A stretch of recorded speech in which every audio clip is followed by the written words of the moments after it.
দেখতে দেখতে পুজো প্রায় এসেই গেল। আর পুজো মানেই হলো বাঙালিদের ভুরি ভোজ, আর সঙ্গে মিষ্টি মুখ তো বটেই। আজ আমি ঘরে থাকা মাত্র 2-3টে উপকরণ দিয়ে একটা অত্যন্ত সুস্বাদু এবং চটজলদি মিষ্টি বানিয়ে দেখাচ্ছি। আমি অপালার রান্নাঘরে আপনাদের সকলকে স্বাগত জানাই। গ্যাসের ফ্লেম অন করে 1/2 কাপ পরিমাণ দুধ নিয়ে নিয়েছি। দুধটা হালকা গরম করে একটা বাটির মধ্যে 2 টেবিল চামচ মতো দুধ আমি তুলে রেখেছি। সেই দুধের কেশরের টুকরো দিয়ে আমি ভিজিয়ে রেখেছি। এরপর আমি ওই দুধের মধ্যে দিয়ে দিলাম 1/4 কাপ মিছরি। আপনারা চাইলে চিনিও ব্যবহার করতে পারেন। তারপর দিয়ে দিলাম 1 কাপ পরিমাণ গুঁড়ো দুধ বা মিল্ক পাউডার। এবার এই দুধ, মিছরি আর মিল্ক পাউডারটাকে একসাথে মিশিয়ে নিচ্ছি।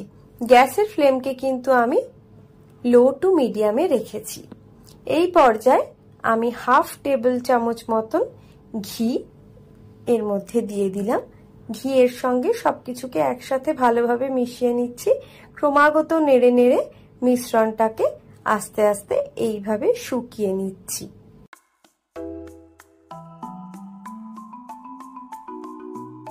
এবার আগে থেকে কেশর ভিজিয়ে রাখা দুধটা এর মধ্যে আমি ঢেলে দিলাম। দুধটা দেওয়ার পর ভালোভাবে মিশিয়ে নিচ্ছি। কেশর দুধটা এই শেষের দিকে এসে দিলে মিষ্টির মধ্যে কেশরের গন্ধটা খুব ভালোভাবেই থাকবে। মিশ্রণটাকে আমার শুকিয়ে নেওয়া হয়ে গিয়েছে। এবার একটা বাটির মধ্যে এই মিশ্রণটাকে আমি ঢেলে নিচ্ছি। যেহেতু এটা এখন খুব গরম রয়েছে, তাই প্রথমের দিকে একটা স্প্যাচুলা দিয়ে একটু চেপে চেপে এইভাবে আমি মেখে নিচ্ছি। এটা ভালোভাবে মেখে না নিলে মিষ্টিটা বানানোর সময় কিন্তু অসুবিধে হতে পারে। এইবার একটা বাটার পেপারের মধ্যে আমি এই মিশ্রণটাকে ঢেলে নিচ্ছি।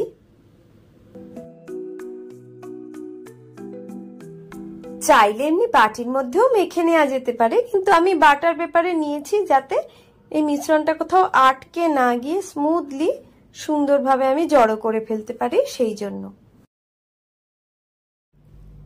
এইভাবে একটা রোলের মতো আমি বানিয়ে নিয়েছি। এবার এখান থেকে অল্প অল্প করে মিষ্টির মিশ্রণটা নিয়ে গোল গোল করে আমি মিষ্টিগুলো বানিয়ে ফেলছি। দেখুন কত সহজে সুন্দরভাবে মিষ্টিগুলো তৈরি হয়ে যাচ্ছে। এইভাবে একে একে সবগুলো মিষ্টি আমি বানিয়ে নিচ্ছি। ভিডিওটা সম্পূর্ণ দেখার জন্য অসংখ্য ধন্যবাদ।